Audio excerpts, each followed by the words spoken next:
እንዴት ናችሁ? ጤና ይስጥልኝ። ዛሬ የምንነጋገረው ስለነዚህ ሁለት በጣም ቀላል ጥያቄዎች ነው። እስቲ ይዋቸው። እነዚህ ጥያቄዎች የዘንድሮ ጋት ጥያቄዎች ናቸው። ሁለቱም እስቲ ተመልከቷቸው። የመጀመሪያው ጥያቄ ስለ ፐርሚቴሽን ኦፍ ሪፒቲሽን የሚያወራው፣ ሁለተኛው ጥያቄ ደግሞ ስለ ሬሾ። እስቲ እነዚህን 4 ደቂቃ ሰጣችሁ ሞክሯቸው። እርግጠኛ ነኝ ይህን ቪዲዮ ፖዝ አድርጋችሁ በ4 ደቂቃ ውስጥ እንደሞከራችሁ ተስፋ አደርጋለሁ። እስቲ አብረን መስራቸው። በጣም ቀላል ነው። የመጀመሪያው ፐርሚቴሽን ኦፍ ሪፒቲሽን ምንድነው? ይሄ አንድ ቫሪያብል ቢሰጥ በምን ያክል ጊዜ ተደጋግሞ ሪአሬንጅ ቢደረግ ስንት አይነት ጊዜ ሪአሬንጅ ይደረጋል? ምንም ጥያቄ የለውም። ስለዚህ አሁን የተሰጠው አንድ ቃል ነው። ቃል መሆኑን አልችሉ የተሰጡት ውስጡ ያሉትን ኤሌመንቶች ተመልከቷቸው። 1 2 3 4 5 6 ኤሌመንቶች አሉ። which means ቁጥራዊ 6 አሉ ማለት ነው። እነዚህ 6ቱ ቦታ እየተቀያየሩ LEADER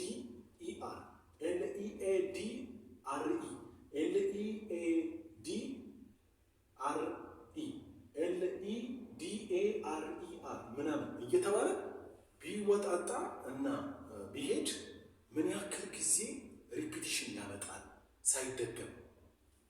ይሄ ነው ጥያቄ። ይሄ በነገራችን ላይ የራሱ ፎርሙላ አለው።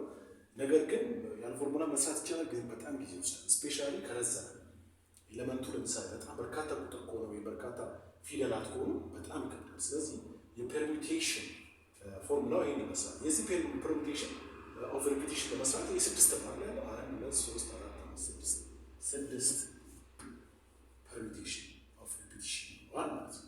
ስለዚህ ይሄን ስንሰራው በምንድን ነው የምንሰራው ቢባል ስንት ነው ያለው? ይሄ እንዳለ 1 2 3 4 5 6 የመጀመሪያው ማለት ነው። እሺ ከዛስ ሁለተኛው ማለት ነው። ከዛ ሶስተኛው፣ አራተኛው፣ አምስተኛው፣ ስድስተኛው ውጤት ይሰጣችሁ አለቀ። ይህ 6 ፊገር የመጀመሪያዋ እንዳለ 6 ትቀጥላለች አይደል? እቺ ኤል እንደዚህ ሆና ሌላውን በ6 ጊዜ ትሰራለች። ከዛ ደግሞ እነዚህ አምስቶቹ እቺኛዋን ብቻ በመጠቀም ይሰራሉ። ከዛ እነዚህ ሁለቱን ኮንስታንት ያደርጉና ሌሎቹ ደግሞ እየተቀያየሩ ይሰራሉ። እየተቀያየሩ ሶስት ኮንስታንት ይሆኑና ሌሎቹ እየተቀያየሩ ይሰራሉ እያለ ሁለቱ ይቀራሉ። ሁለቱ እየተቀያየሩ ይሰራሉ። አንዱ ብቻ ተቀያየሩ ደግሞ ይሰራሉ። ከዛ የዚህ ፐርሚቴሽን ውጤት ይመጣል ማለት ነው። በዚህ መሰረት መስራት ትችላላችሁ። ኤኒ ታይፕ ኦፍ ጥያቄ ይመጣላችሁ። ፐርሚቴሽን ኦፍ ሪፒቲሽን ያችን ቫሪያብል ከመጨረሻው እያነሳችሁ ወደ ታች አንዳንድ እየቀነሳችሁ አባዝታችሁ ቁጭ እስቲ መስሉ 6 ጊዜ 5 30 30 ጊዜ 4 ጊዜ 5 30 ጊዜ 4 4 120 ጊዜ 3 120 ጊዜ 3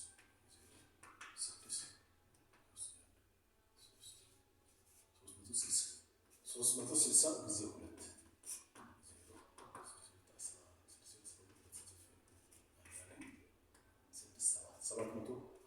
720 ጊዜ 1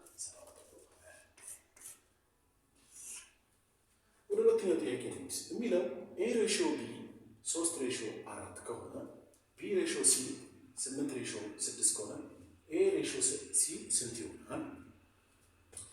በነገራችን ላይ ባለፈው ጊዜ የምንሰርተው ነበር። እቺ ማርክ ማለት ዲቪዥን ማለት በቃ ምንም እንዳትጨናነቁ። ለምሳሌ ኤ ሬሽዮ ቢ ማለት ኤ ኦቨር ቢ ማለት ኤ ኦቨር ቢ ስንት መጣ? ኤ ኦቨር ቢ 3 ኦቨር 4 በቃ ነው። ሌላስ ጊቭ ነው ምንድን ነው? ቢ ኦቨር ሲ ደግሞ ቢ ኦቨር ሲ ደግሞ ስንት ነው? 8 ኦቨር 8 ኦቨር 9 የተጠየቀው ኤ ኦቨር ሲ ስንት ነው? ኤ ኦቨር ሲ ስንት ነው? ስለዚህ ኤ ኦቨር ሲ ኢዝ ኢኳል ቱ ኤ ኦቨር ቢ ታይምስ ቢ ኦቨር ሲ ይሆናል ማለት ነው። በዚህ ስትሰሩት ኤ ኦቨር ቢ 3 አራተኛ ሲባዛ 8 ዘጠነኛ ማለት 3 4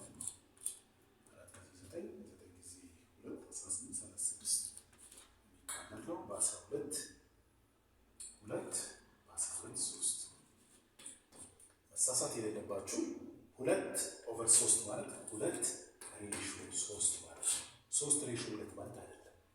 ኦኬ። ስለዚህ ሶስት ሁለቶች ሲሆን ሶስት ነው መልሱ ሶስት ማለት ነው። በሌላ ዝግጅት ሌላ ቪዲዮ ላይ እንገናኛለን። በዛሬ